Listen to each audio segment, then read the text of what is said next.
잠시 기도할게요. 하나님, 주님의 은혜임을 고백합니다.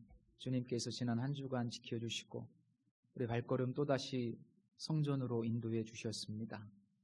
기쁨과 감사의 마음으로 주님 앞에 왔으니 오늘도 주님의 음성 듣고 우리 마음이 또 주님을 향한 은혜로 감사로 충만하게 회복되어서 삶의 자리에서 영적 전사로 다윗처럼 살아가며 승리할 수 있는 우리 모두가 될 수 있도록 축복해 주옵소서. 오직 성령의 임재와 성령님의 사역을 사모합니다. 이 시간 운행하시고 각 사람에게 필요한 것, 우리 주님은 다 마음을 감찰하시오니 필요한 은혜를 부어 주옵소서. 예수님의 이름으로 기도드립니다. 아멘. 2022년도에 젊은이들 사이에 유행했던 중꺽마라는 신조어가 있었습니다. 우리 어르신들은 조금 생소한 표현일 수 있는데, 중요한 것은 꺾이지 않는 마음이라는 표현의 줄임말이 바로 중꺽마입니다. 이 신조어가 유행을 할 때 그 유행어라고 하는 것은 그 시대의 시대상을 반영하지 않습니까? 2년 전인데 우리나라는 이제 코로나로 인한 그 어려움이 굉장히 컸던 때였습니다.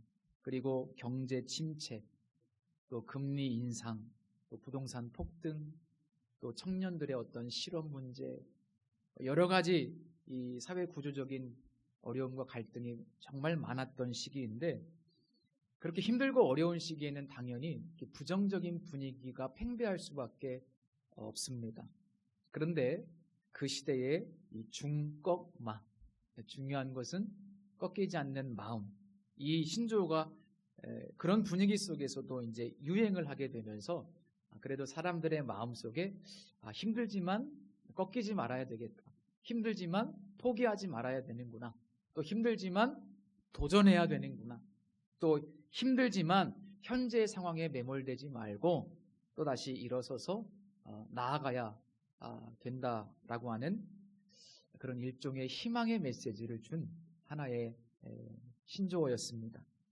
저는 이 표현을 보면서 우리 그리스도인들은 어떤 상황에서도 꺾이지 않는 마음이 아니라 어떤 상황에서도 꺾이지 않는 믿음이 필요하겠다, 이런 생각이 들었습니다. 오늘 읽은 이 다윗과 골리앗의 이야기는 그런 측면에서 우리들에게 이 꺾이지 않는 믿음, 그리고 그 믿음의 역전승, 믿음의 놀라운 축복, 그것들을 우리에게 다시 한번 보여주시면서 오늘 힘들고 어려운 삶을 살아가지만 우리 모두가 그런 믿음의 세계로 나아갈 것을 도전하고 있다는 생각이 듭니다. 사실 사울의 통치 후반기에는 매우 암울했습니다. 사회 전반적인 분위기가 굉장히 어두웠어요. 그도 그럴 것이 공식적으로 사울 왕이 하나님으로부터 버림을 받았습니다. 그로 인해서 사무엘 선지자와 사울 왕의 관계도 이제는 완전히 끝났죠. 게다가 그 왕의 리더십이 이렇게 막 기울기 시작할 때 더 큰 문제는 무엇이었냐면, 우리 학생들 어서 오세요.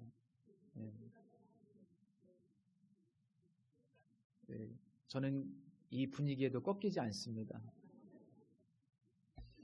이렇게 힘들고 어려운 시기, 정말 왕권이 무너지고 이스라엘 백성들의 분위기가 인간 왕을 요구했던 그 자신들의 잘못의 결과가 어떠한지를 피부로 마주하고 난 다음, 이런 절망스러운 분위기 속에서 또 더군다나 옆구리에 가시와 같이 계속해서 블레셋 사람들이 철제 무기로 무장된 그런 민족이 이스라엘 백성들을 침략해오곤 했습니다.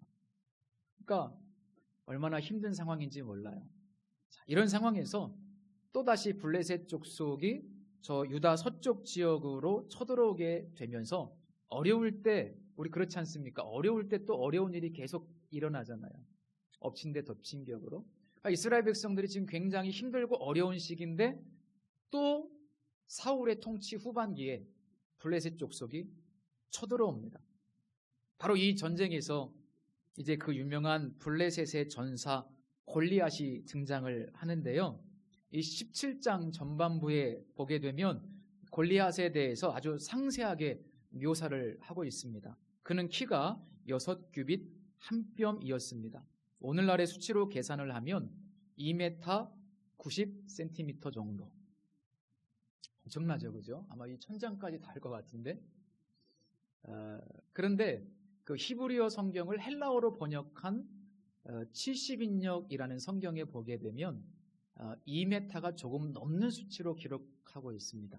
어쨌든 중간 정도를 타협하면 2m 한 4, 50 정도? 그 정도 되는 크기였다고 한번 상상을 해보십시오. 아마 그 당시에 지금으로부터 약 3000년도 더 전이기 때문에 평균 신장이 지금 우리보다 훨씬 작았을 때 아니겠습니까?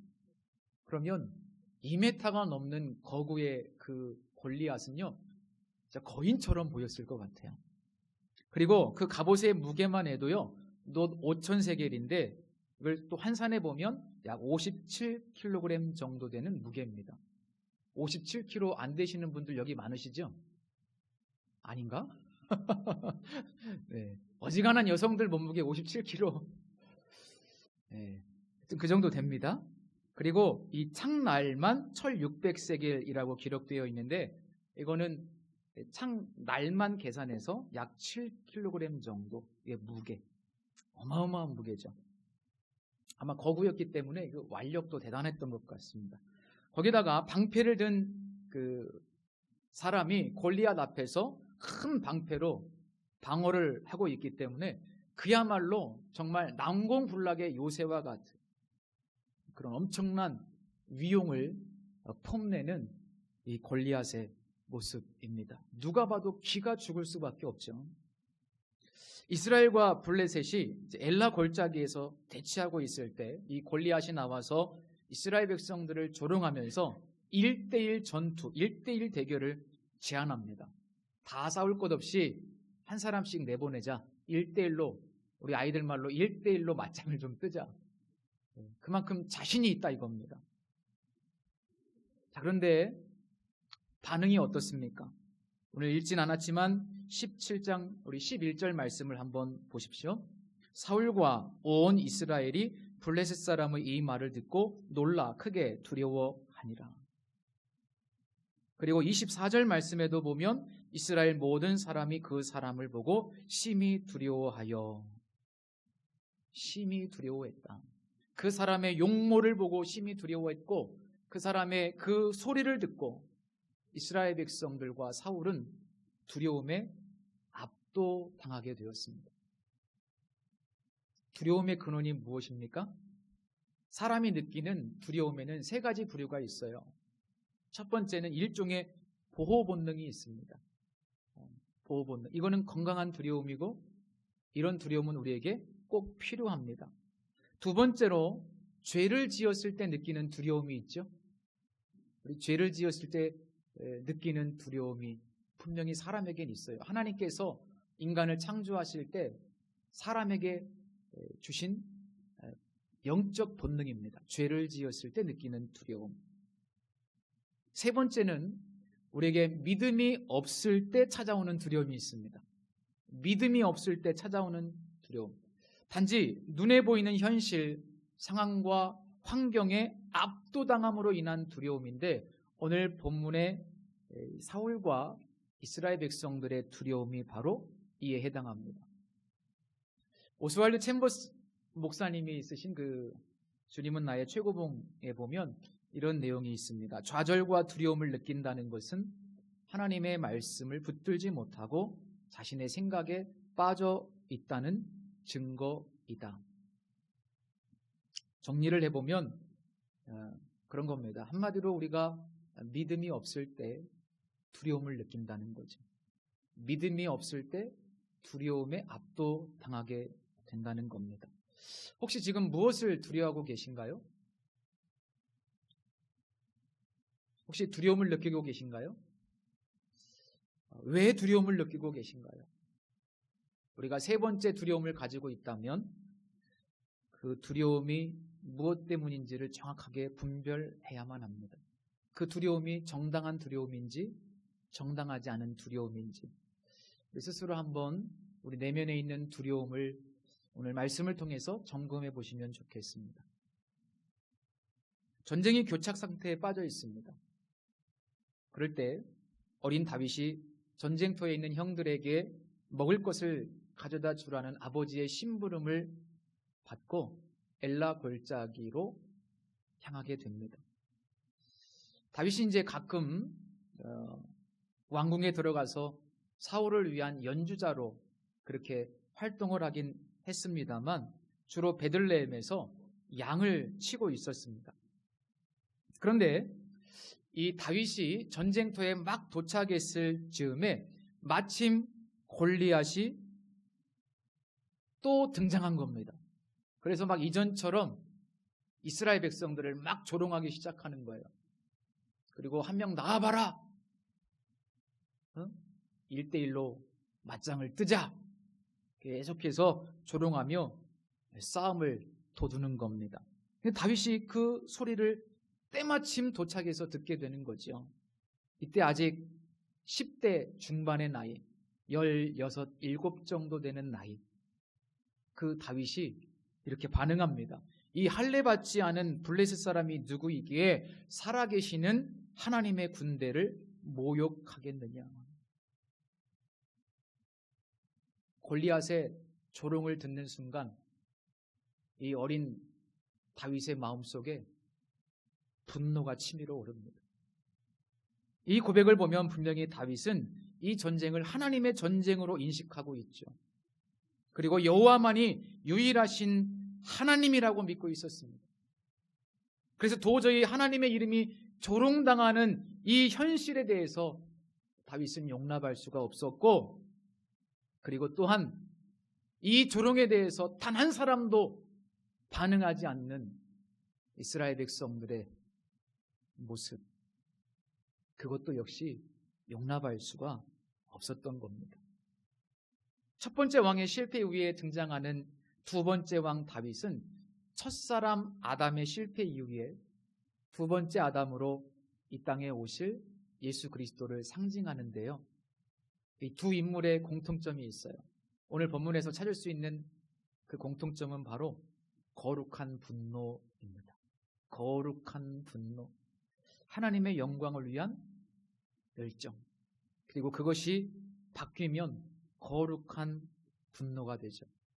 그 거룩한 분노는 하나님을 향한 사랑이고 하나님의 영광을 위한 마음입니다.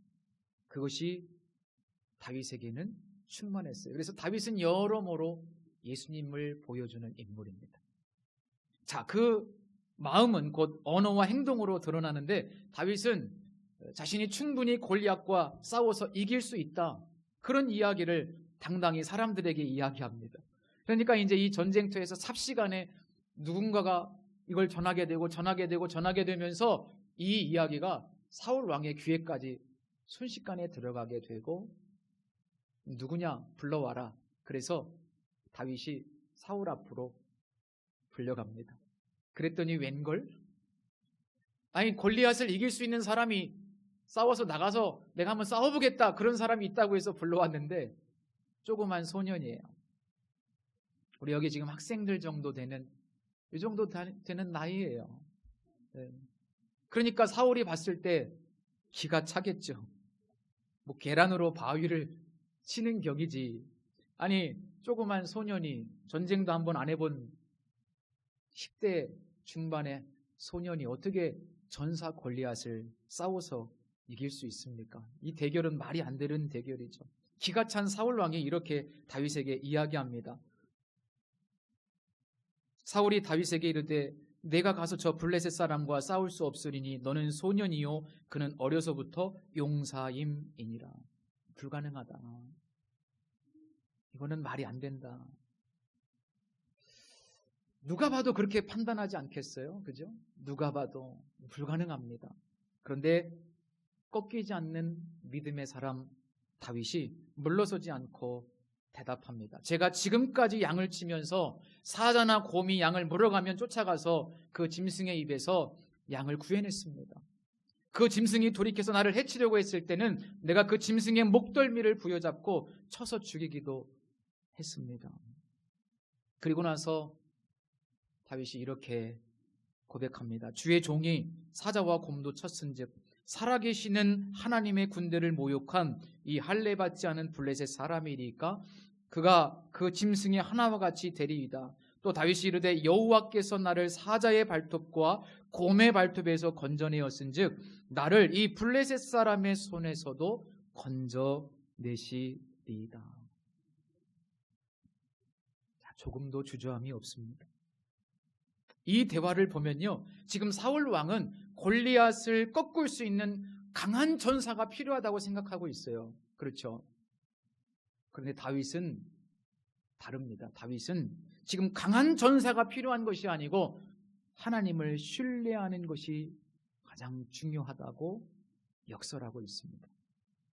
그리고 자신은 지금까지 하나님을 신뢰했던 사람이었고, 그리고 수많은 그런 어려움 속에서 하나님께서 자신을 구해주신 경험이 있기 때문에 나는 여호와 하나님을 신뢰합니다. 이 전쟁이 하나님의 전쟁이고 이 전쟁이 하나님께 속한 것이라면 하나님께서 충분히 나를 구원해 주실 수 있습니다. 나는 지금까지 나를 구원해 주신 하나님을 신뢰합니다. 우리 성도님들 정말 하나님을 신뢰하고 계십니까? 이것이 정말 중요한 질문입니다. 진짜 하나님을 신뢰하고 계십니까? 아니면 방법을 찾고 계십니까? 사실 제가 이 내용을 묵상하면서 하나님께서 제게 주셨던 첫 번째 메시지, 마음이 뭐였냐면 너는 이렇게 하나님을 신뢰하고 있느냐? 라는 질문이었습니다. 내가 하나님의 일을 하고 있기에 어떤 상황에서도 하나님이 너와 함께 하시고 너를 도우시고 너를 통해서 하나님의 일을 하실 것을 100% 신뢰하느냐? 하나님이 저에게 물으셨어요. 하나님을 100% 신뢰하느냐? 하나님이 일하실 것을 믿느냐? 하나님이 너를 구원하실 것을 믿느냐?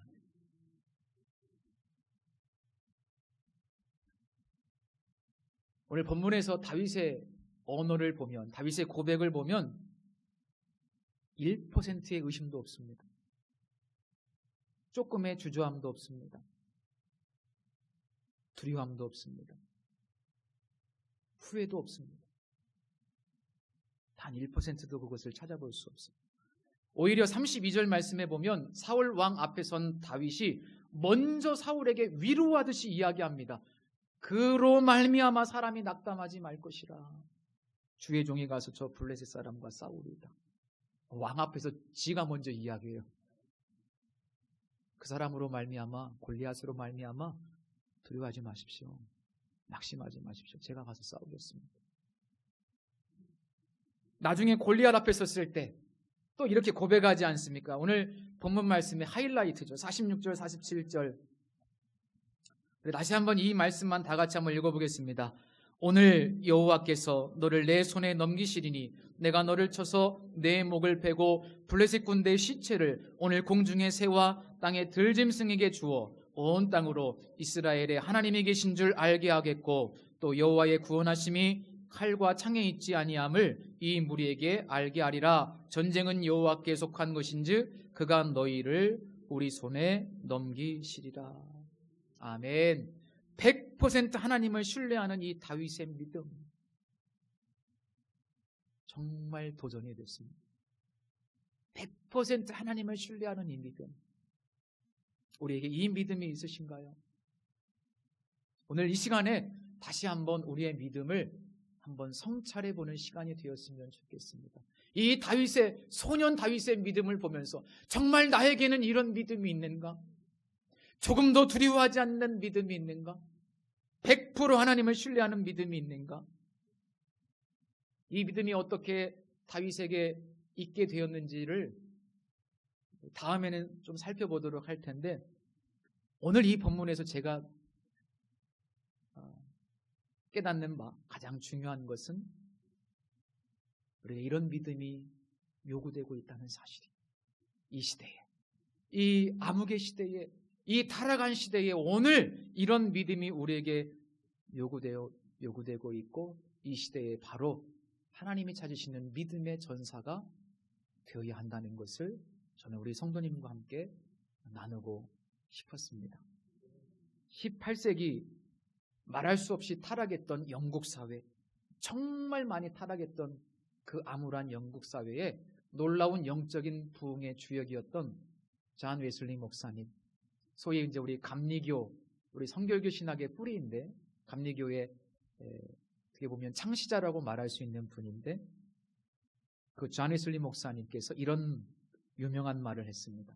나에게는 죄 이외에는 두려워하는 것이 없고 하나님 이외에는 바라는 것이 없는 사람 100명만 달라. 그러면 이 세상을 뒤흔들어 놓겠다. 그런 사람 100명만 있으면 이 땅 위에서 악마의 왕국을 쳐부수고 하나님의 나라를 건설할 수 있을 것이다. 그를 성도님들에게 도전하고 싶습니다. 이 100명의 사람 같은 믿음의 사람이 되셨으면 좋겠습니다. 죄 외에는 두려워하는 것이 없고 하나님 이외에는 바라는 것이 없는 사람 100명만 있으면 이 땅에 하나님의 나라를 건설할 수 있겠다. 성도 여러분, 지금 우리가 치르는 전쟁은 무엇인가요? 우리 지금 두려워하고 있는 것이 무엇입니까? 미래에 대한 염려, 자식들에 대한 염려, 혹은 어떤 재정적인 문제로 고민하시는 분, 혹은 관계 때문에 힘들어하시는 분들, 우리가 싸우는 전쟁은 정말 많습니다. 그러나 정작 중요한 것은 그 전쟁이 하나님께 속했다는 것을 아는 것, 그리고 하나님께서 해결해 주실 수 있다는 것, 그리고 무엇보다 그분을 우리가 개인적으로 신뢰하는 것, 100% 하나님을 신뢰하는 믿음, 그것이 정말 중요합니다. 이것이 바로 복음의 능력이고 우리가 예수님 안에 있다는 말씀의 의미입니다. 물론 하나님께서는 특별한 경우에는 일방적으로 역사하실 때가 있어요. 특별한 목적을 가지고 그렇게 역사하실 때도 있습니다만 대개 보면 하나님은 하나님을 향한 신뢰가 없으면 역사하시지 않습니다. 일반적으로는 그렇습니다. 하나님을 신뢰하지 않으면 하나님 절대 역사하지 않습니다. 일반적으로. 마가복음 6장에 보면 예수님께서 고향 갈릴리 나사렛에 방문하시죠. 다른 지역에서는 예수님께서 막 수없이 많은 기적을 행하셨습니다. 그런데 고향 땅 갈릴리에서는 기적을 많이 행하실 수 없고 다만 소수의 병자에게 안수하여 고치셨다. 그렇게 말씀하고 있습니다. 그 이유가 뭘까요? 마가복음 6장 6절에 보면 이런 말씀이 기록되어 있습니다. 그들의 믿음 없음을 이상히 여겼더라. 이상히 여겼다는 말씀은 이상하다 이런 뜻이 아니고 그들의 믿음 없음을 안타깝게 여기셨다. 믿음이 없으니까 주님이 역사하실 수가 없는 거예요. 믿음이 없으니까 주님이 기적을 행하실 수 없었다고 말씀하고 있어요.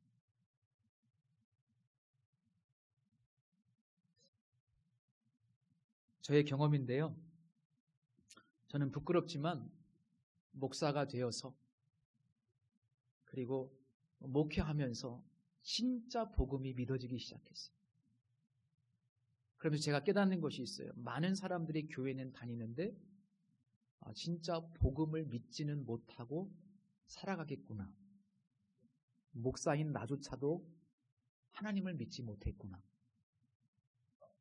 늘 하나님을 믿지 못했기 때문에 개척교회 목회하면서 염려와 두려움이 있는 거예요. 맨날 돈 때문에 전전긍긍하고 맨날 이게 성도가 없으니까 이게 될까?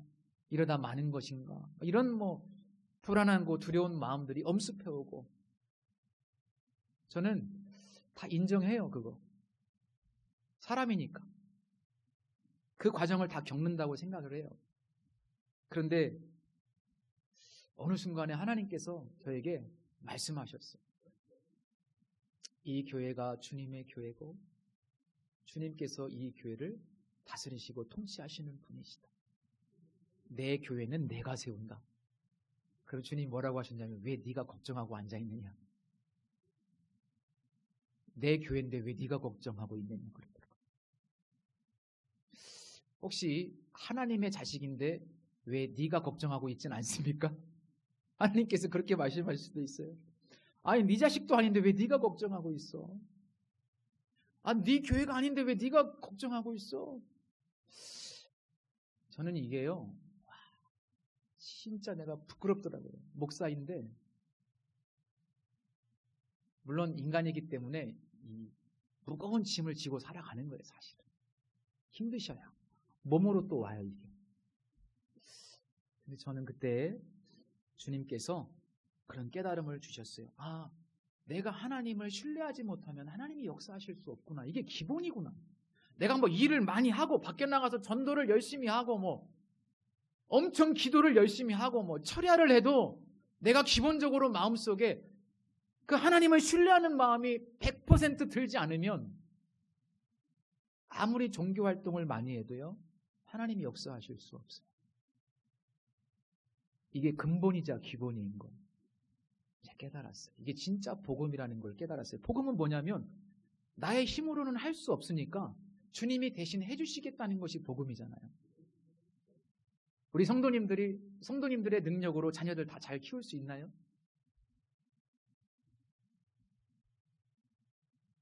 자식들이 내 마음대로 원하는 대로 크든가요? 이미 다 키워보셔서 아시잖아요. 그죠? 네. 그래서 중요한 것이 뭐냐면 하나님을 신뢰해야 돼요. 하나님을 신뢰하는 게 가장 기본이에요. 그게 복음입니다. 주님이 하신다는 거예요. 내가 해야 한다고 생각하니까 자꾸 염려가 스물스물 기어 올라오는 거. 자꾸 두려운 마음이 들고 내가 해야 된다고 생각하니까 가나안 정복을 못하는 거예요. 우리는 안 된다. 우리는 메뚜기다. 우리는 저들의 밥이다. 하나님이 그냥 너희들이 그 발을 옮겨서 들어가기만 하면 하나님이 다 알아서 하신다고 그랬거든요. 근데 이거를 못하는 거예요. 그래서 제가 여러 번의 어떤 좌절을 통해서 깨달은 것이 뭐냐면 열심히 하는 것보다 더 중요한 거는 하나님을 신뢰하는 거예요. 하나님을 신뢰하십니까? 네. 제가 세뇌시키는 것 같네요.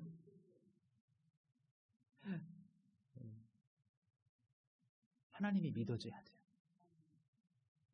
저는 그 경험을 통해서 그때부터 교회가 하나님이 역사하시기 시작하더라고요. 제가 우리 비전교회 올 때 두 번째 목회지니까 이 믿음을 가지고 왔어요. 다행히. 이 믿음이 없었다면 큰일 날 뻔했어요.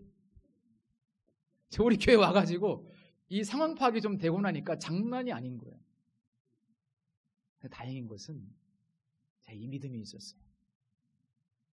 이게 하나님의 전쟁이고 이건 하나님의 교회고 우리 성도님들은 하나님의 성도들이고 나는 내가 온 것이 아니고 주님이 나를 붙들어서 이곳에 보내셨기 때문에 하나님이 하실 것이다. 이게요, 이 믿음의 싸움이 제일 중요한 것 같아요. 근데 저도 사람인지라 힘들고 어려운 일이 있으면 흔들려요. 그래서 우리 성도님들이 저를 위해서 뭘 기도하셨나요? 건강 위해서 맨날 기도해 주시죠? 네, 건강 위해서 기도하는 것보다 1순위가 뭐냐면 우리 목사님이 하나님을 신뢰하는 사람이 되게 해 주시옵소서. 그리고 그 믿음의 싸움에서 흔들리지 않는 종이 되게 해 주옵소서. 한번 보세요. 이게 목사가 하나님을 믿지 않으면 교회가 되겠습니까? 교회 안 되죠. 그죠? 이게 될까 말까? 야, 이렇게 어려운데? 그러면 안 되는 겁니다. 하나님을 안 믿는데 어떻게 하나님이 역사하시는? 이게 기본이 안 되니까. 저는 우리 교회가 잘 될 거라고 믿어요. 우리 성도님들 듣기 좋으시라고 하는 얘기가 아니고 제 믿음이에요. 분명한 복음입니다. 하나님은 교회를 포기하지 않으셔요. 중요한 것은 우리의 하나님을 향한 신뢰의 마음. 100% 신뢰입니다. 100%. 자, 100% 하나님을 신뢰했던 다윗과 골리앗의 싸움이 시작되었잖아요. 그런데 그 전까지의 내용은 굉장히 많이 기록되어 있는데 싸움 장면은 너무 싱거워요. 다윗이 물맷돌, 당시 양을 칠 때 그 물맷돌은 사자와 곰이, 맹수가 덤벼오면 그 물리치는 도구이기도 했고, 그리고 또 양들이 제 갈 길로 안 가고 엉뚱한 데로 가면 물맷돌 던져가지고 다시 방향을 잡아주는 거거든요. 그거 가지고 갑니다. 그리고 그거 한 방 돌려가지고 던졌는데 정확하게 빈틈인 이마의 정중앙에 박혀가지고 한 방에 골리앗이 나가 떨어집니다. 사실 싸움은 싱겁게 끝나요. 하나님은 이 전쟁을 통해서 분명하게 두 가지의 메시지를 전달해 주고 계세요. 우리 아까 함께 읽었던 말씀, 다윗의 입을 통해서 우리에게 주시는 말씀인데, 첫 번째는 우리에게는 살아계신 하나님이 계시다는 것. 하나님 살아계십니다. 두 번째로는 여호와의 구원하심이 칼과 창에 있지 않고 전쟁은 여호와께 속했다는 사실이에요. 분명한 진리. 이 분명한 진리 위에 우리 성도님들이 지금 싸우고 있는 전쟁을 한번 대입해 보시기 바랍니다. 그리고 다윗처럼 100% 하나님이 하신다. 그 믿음 가지고 나아가십시오. 이게 복음의 능력이에요. 그러면 하나님은 분명히 앞서 행하시기 시작하고 역사하시기 시작하세요. 믿는 태도가 가장 중요합니다. 한 가지만 더 살펴볼게요. 저는 이 말씀을 묵상하면서 이런 질문이 있었습니다. 하나님은 지금 왜 이 시점에 이 어린 다윗을 통해서 놀라운 반전의 역사를 일으키시는가? 왜 하필 지금 이 타이밍인가? 이 사실 모든 전쟁을 철저히 하나님이 주관하고 섭리하고 계시거든요. 여러 가지 우연처럼 보이는 일들이 반복되어 놀라운 하나님의 역사가 나타납니다. 우연이 아니라 하나님의 놀라운 섭리인데, 왜 하나님은 지금 이 시기에 하필 어린 다윗을 통해서 이 놀라운 반전의 역사를 이스라엘 전체 역사 속에서 진행하고 계실까? 사실 이런 겁니다. 제가 내린 결론은 사울 왕의 실패와 이스라엘 백성들의 죄와 절망이 결코 끝이 아니다. 인간의 실패와 절망이 결코 끝이 아니다. 그것을 보여주시기 위해서 하나님께서 이 절망의 순간에 놀라운 반전의 역사를 일으켜주시는 겁니다. 마치 엘리 제사장 가문의 타락으로 인해서 절망이 가득했던 사사시대 말기에 사무엘을 세우셔서 이스라엘 사회의 영적인 반전을 일으켜주시듯이 역사에 꺼져가는 등불을 끄지 않으시는 하나님께서 소년 다윗을 통해서 다시 희망의 노래를 부를 수 있도록 역사하시는 거예요. 역사의 주인이신 하나님을 믿는 성도들에게 절망은 없습니다. 하나님을 믿는 백성들에게 절망은 없어요. 하나님께서 마침표를 찍기 전까지 절망은 없어요. 어떤 어려운 순간에도 절망은 없습니다. 그 강력한 증거가 바로 베들레헴 출신 다윗의 오늘 승리, 그리고 약 1000년 이후에 이 땅에 다윗의 후손으로 오시는 역시 베들레헴 출신 예수 그리스도, 그분의 승리, 그것이 바로 절망은 없다는 것을, 절망을 희망으로 바꾸신다는 것을 우리에게 보여주는 중요한 메시지입니다. 우리는 실패할 때가 많아요. 우리는 믿음이 없어서 우리 인생의 싸움에서 넘어질 때도 많습니다. 두려워했던 사울과 이스라엘 백성들의 모습이 우리의 모습일 수 있어요. 그런데 하나님은 우리의 실패를 실패로 그냥 놔두지 않으신다는 거예요. 이게 은혜 아닙니까? 하나님은 우리의 절망을 희망으로 역전시켜 주시는 분이라는 거예요. 우리의 실패를 하나님은 승리로 바꾸어 주시는 분이라는 거예요. 바로 그 실패 현장에서 하나님 승리를 주십니다. 그 코리텐붐 여사가 쓴 주는 나의 피난처라는 책이 있어요. 이 코리텐붐 여사는 나치의 수용소에서 갇혔다가 기적처럼 그 수용소에서 석방된 분이시거든요. 이분의 언니가 있는데 언니는 감옥에서 죽었어요. 베시라고 하는 분인데, 근데 이분들이 이제 감옥에서 늘 기도했습니다. 전쟁 후에 세상에 대해서 늘 기도를 했어요. 그런데 기도하는데 이제 몸이 약해진 베시가 감옥에서 죽기 전에 동생 코리에게 이런 얘기를 합니다. 하나님께서 전쟁이 끝난 후에 어떤 일이 벌어질지를 환상처럼 보여주셨다는 거예요. 이 책에 보면 이렇게 묘사하고 있어요. 너무나 아름다운 집, 그리고 바닥은 전부 나무 무늬가 박혀있는 그런 아름다운 집, 벽에는 조각이 새겨져 있고 널따란 계단이 있는 집, 그리고 정원, 수많은 아름다운 꽃들로 빙 둘러싸여 있는 정원, 그곳에 사람들이 꽃을 심고 있고 사람들이 그곳에 거주하고 있는 그런 장면을 하나님께서 보여주십니다. 그리고 나서 이제 그 언니 베시는 감옥에서 안타깝게도 그 이야기를 남기고 죽어요. 그리고 나서 코리텐붐 여사가 감옥에서 기적처럼 석방이 됩니다. 그런데 이제 그 세계대전이 끝나고 독일의 난민만 900만 명이었다는 거예요. 900만이라는 숫자는 어지간한 나라의 인구랑 비슷하죠. 그리고 그 전쟁에 포로 수용소에서 갇혔다가 풀려난 사람들, 수많은 트라우마를 갖고 상처를 가진 사람들도 너무나 많았었어요. 그들을 위해서 하나님께서 머물 수 있는 장소, 회복의 장소, 그들을 케어할 수 있는 장소를 허락해 주시는데요. 환상에서 보았던 그 장소 어딘지 아십니까? 바로 그 포로 수용소예요. 그 포로 수용소는 정말 죄와 악의 상징입니다. 수많은 사람들이 죽어갔던 그 감옥. 그런데 하나님은 전쟁이 끝나고 그 포로 수용소 실패의 자리를 다시 아름답게 꾸미셔가지고 그 사람들이 거주할 수 있는 장소, 치유의 장소, 회복의 장소로 반전의 역사를 일으키시는 거예요. 진짜 하나님 놀랍지 않습니까? 저는 이 글을 보면서 코리텐붐 여사가 그 책의 마지막에 이런 구절을 딱 하나 적어놨어요. 어떤 구절이냐면 예수님은 상실을 영광으로 바꾸어 주신다. 그 죄와 악과 실패의 자리, 절망의 자리를 치유와 회복의 자리로, 영광스러운 자리로 바꾸어 가시는 하나님의 놀라운 역사를 보면서 너무나 큰 감동을 받게 되는 거예요. 하나님은 참 기가 막힌 분이십니다. 우리가 죄 때문에 죽을 수밖에 없잖아요.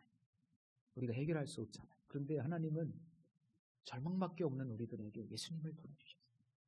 그래서 여러분들을 구원해 주셨어요. 그리고 이 땅에 살아가면서 늘 우리가 쓰러지고 넘어지고 절망하는데 그 절망의 자리에서 다시 한번 우리에게 은혜를 베풀어 주셔서 하나님은 승리를 안겨주시는 거예요. 그리고 우리의 절망을 희망으로 바꿔주시는 거예요. 그게 복음이고 그게 우리 하나님이십니다. 그래서 우리에게는 절망이 없습니다. 그래서 다시 예수님을 바라보셨으면 좋겠어요. 기도하겠습니다. 우리의 절망을 희망으로 변화시켜 주시는 하나님, 우리의 실패를 승리로 바꾸어 주실 하나님을 찬양합니다. 죄와 사망에서 죽어가는 저희들, 희망 없는 저희들을 예수님의 십자가의 보혈로 덮으시고 구원의 은혜를 주셨습니다. 하나님이 하시는 일은 이렇게 놀랍습니다. 여기 구원받은 죄인들이 모여 하나님을 찬양하며 경배합니다. 그리고 감사를 드립니다. 그리고 한 가지 소망이 있다면 그 하나님을 100% 신뢰하는 믿음의 사람으로 설 수 있도록 우리에게 은혜를 베풀어 주옵소서. 예수님의 이름으로 기도드립니다.